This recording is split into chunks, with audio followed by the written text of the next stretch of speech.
Hey guys, Chris here. In this video, we are doing the Motorway range test in the Tesla Model Y Performance. So today, we're going to find out just how far this car can go on a full charging battery on a motorway at motorway speeds. But this car is a little bit different than a normal performance because it's on some aftermarket wheels that are smaller than the originals. These are 19s, but the wheels may be less aerodynamic than the 20s that come standard with the performance. I don't know. We're going to find out today if that will be a factor or not. I don't think so, but we'll have to see at the end of the video. And then at the end of the video, we're going to put this car into chart as we do with all the cars we do this test with and compare to the competition to see will it do good, will it do bad, and how close can it get to its WLTP rated range of 514 kilometers. And guys, if you've seen any of my motorway range tests before or any motorway or high-speed range test of an EV on the internet or on YouTube, you know that we're not going to get close to that WLTP rated range, but how close will be interesting to see. And keen viewers may have also seen that we are at a new location, and that is because we have a new sponsor on the motorway range test, and that is Recharge. They are the largest provider of lightning, rapid, and fast charging in the Nordic countries, in Norway, Sweden, and Denmark. They have all in total, like with also AC chargers, I think they have like more than 4,000 charging points, which is just completely mind-boggling, insane. And also, keen viewers may have seen that, well, we are not parked at a charger, and that is because I think they are upgrading the charging station here. They are doing some digging. They moved the 225 kilowatt chargers. The old 50 kilowatt chargers are gone. So I think they're going to upgrade to some camp powers, and hopefully instead of, the 6 charging points they have here, we're going to get a lot more. But I tried to call my guy at Recharge. He wasn't answering his phone, probably in some meetings. Maybe before the end of the video, we're gonna find out. But okay guys, sorry about the lengthy intro, but I just wanted to touch upon this charging station that we've charged at now a few times. That's not there anymore, but 76% state of charge is what we're going to start with. That will be plenty enough, and we're not going to go back to this starting point because I want to go to a 300 kilowatt charger because this car can charge up to 250 kilowatts allegedly. We'll find out. So guys, let's get on the way, and I'll see you guys on the road. We are now Oscar Mike, and we've been on the road for about 17-18 minutes now, and average consumption thus far is 21.2 kilowatt hours per 100 kilometers, or 212 watt hours per kilometer in Tesla speak. Tesla, they're the only brand basically that uses watt hours. Everybody else uses now kilowatt hours in 2022. Seems to be the standard. But consumption may be a little bit higher than I was hoping, but today it is a bit cold. It was around 6 degrees Celsius when we started. It's now 4 degrees Celsius, and we do have a headwind of about 2 meters per second. So not too much, but I can hear, a little bit of wind against the windscreen. And also I have to say a huge thanks to Marcusbil for lending me this Model Y Performance for doing this test. That guy and his company is pretty awesome, lending me cars to do these tests. I mean, yeah, that is pretty cool. So if you're looking for an electric car in Norway, please go to the link down below and check out their inventory. Maybe you'll find something you like. Yeah, so I mean, it's getting cold outside. You can see the trees are now turning yellow, and we have the Mjøsa to our left here, and it's pretty cloudy today. But other than that, it's a pretty nice day to do a range test, but there is a little bit more traffic than I was hoping. But okay guys, that's the update, and I'll catch up with you once we get to Mjøs Tower. Because we have a new sponsor on the channel, we have a new starting point, which is about 20 kilometers north of our old starting point. And that means here, which is our old turnaround point by the Mjøs Tower, which is this tower to the left, this building which is residential, it's also a hotel. And guys, phantom braking. I forgot how many phantom braking incidents there are with Teslas. This is the 3rd or 4th time on my way here. It's so annoying. Why is there so many phantom braking incidents with Teslas. I don't experience this with basically any other car. But okay, I was saying this is our old turnaround point here, but because we're on a new route, which we're starting further north, we are also going to go further north. We're going to go about 15 kilometers further north, and that means our old route, which was 232, is now 216, which is our new route. A little bit shorter than the old route, but should be plenty enough to give you guys, you know, an accurate calculation reading at the end of the video. But they're also constructing new motorway north of our turnaround point, which I'm going to show you guys briefly once we get there, because basically we're stopping there because the motorway stops there. But okay guys, I'll catch up with you in about 8 minutes once we get to our turnaround point. This is the end of the 4-lane motorway, and as I said, they are constructing or planning to construct the motorway about 40 to 80 kilometers north from this point, but probably done in a few years. So maybe in the future when EVs, you know, get bigger batteries, more efficient, longer range, we'll need to extend the route. But for now, I think this 216 kilometer route, where this is our turnaround point, is good enough. And also guys, let me know down below if you drive a Tesla, a new Tesla.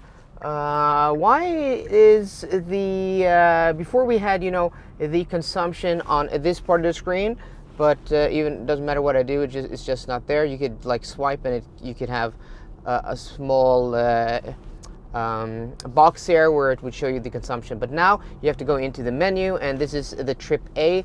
As you guys can see there, we've done 108 kilometers, 23 kilowatt hours is our total consumption. I really like that Tesla shows you your total consumption, and then the average consumption is 21.2 kilowatt hours per 100 kilometers, or 212 watt hours per kilometer. I really like that they show that. That is pretty nice and useful information, but they don't have a timer. So, I mean, you get some, they take some away.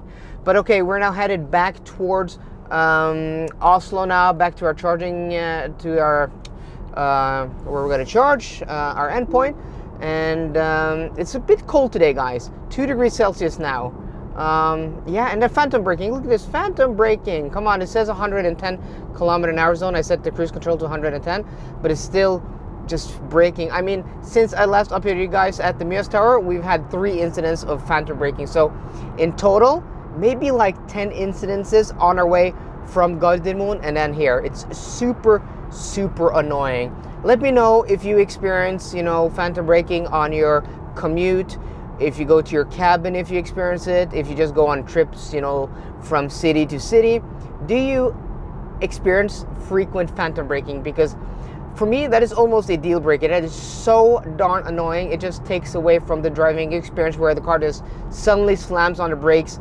And yeah, what if you have a car behind you? It's dangerous, guys. It's not good at all.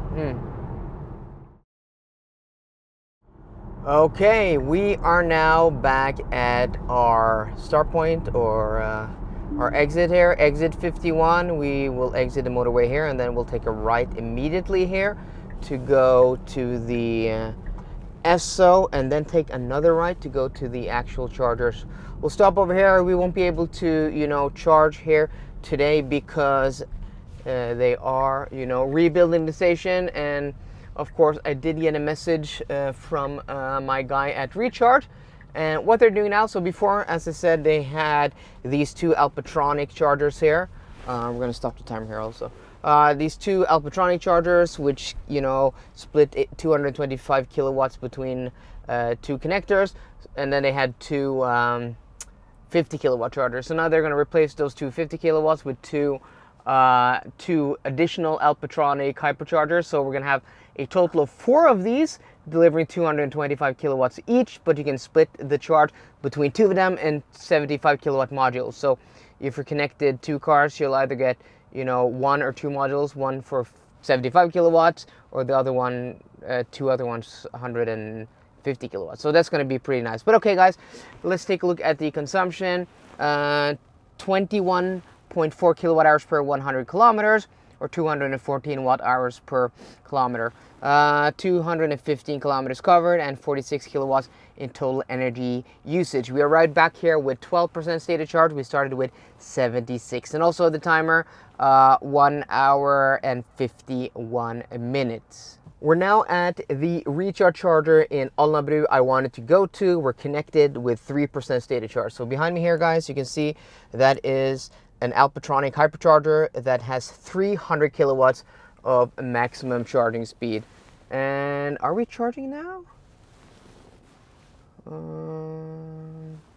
Shouldn't we be able to get a charging screen up here? I mean, things have changed since I last. We're charging, but why isn't it showing the charging speed? Oh, here we go. 148 kilowatts up there in the, there we go, up there in the left corner. 148 kilowatts.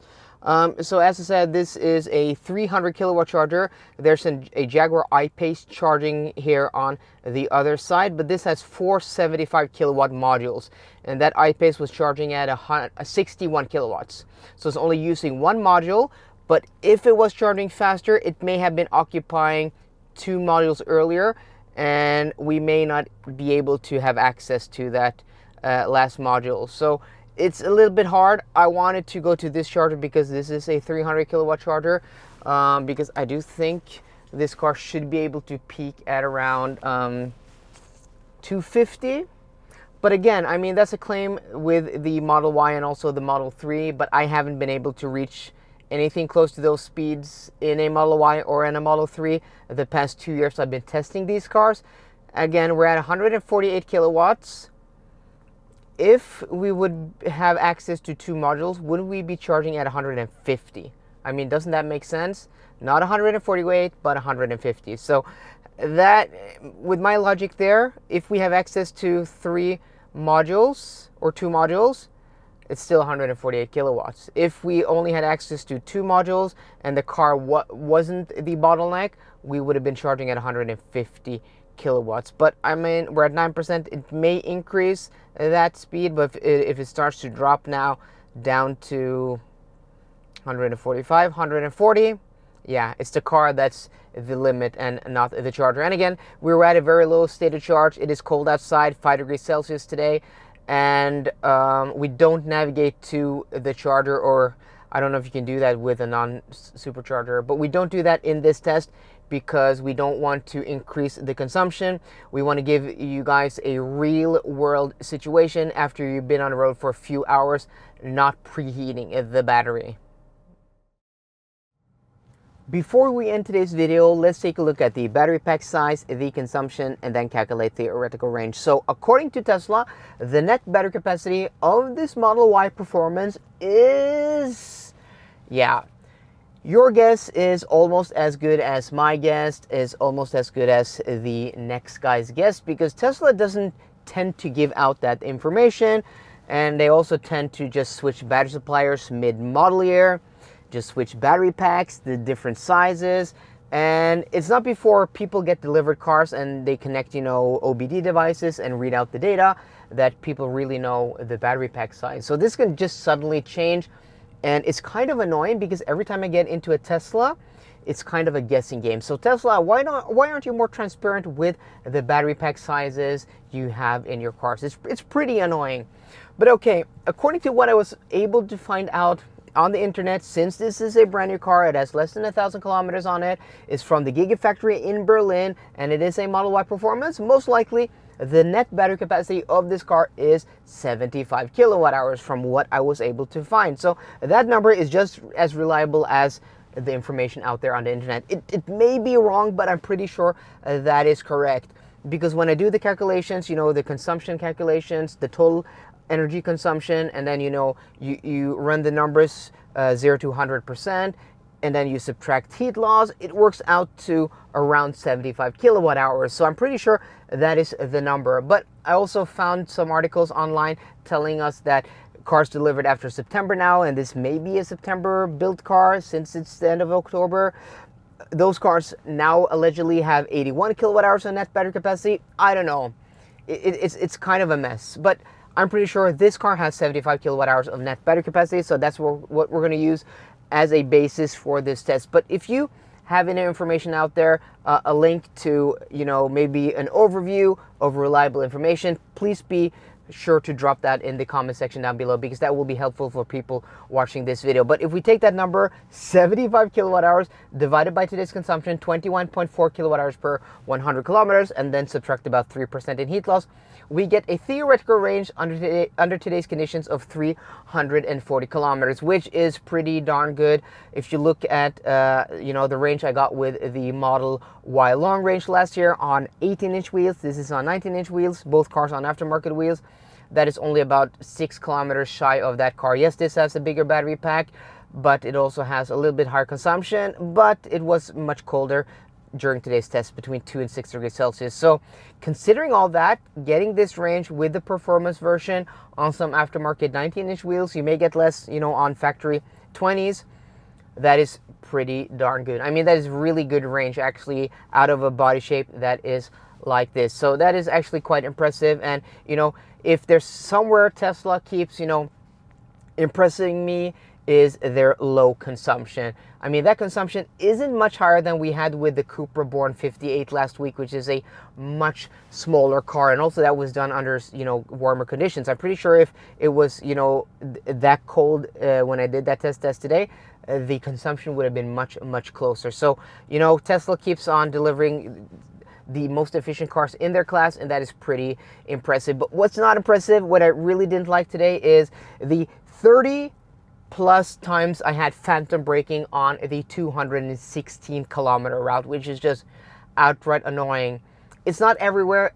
It's pretty dependent on where you live and where you drive. But if I lived between Oslo and Hamar or Brumunddal or Moelv and drove that distance back and forth, you know, daily or a few times a week, I would not choose a Tesla, because it's just dangerous, it's annoying and frustrating. So let me know also if you experience phantom braking, where do you live in the world, and what is the stretch of road you drive on, so people also watching this video may, you know, get some information from that also. That will be very helpful. So guys, I really hope you enjoyed today's video. If you did, please drop me a thumbs up down below, and for more car content, as always, please subscribe. See you guys later, and goodbye.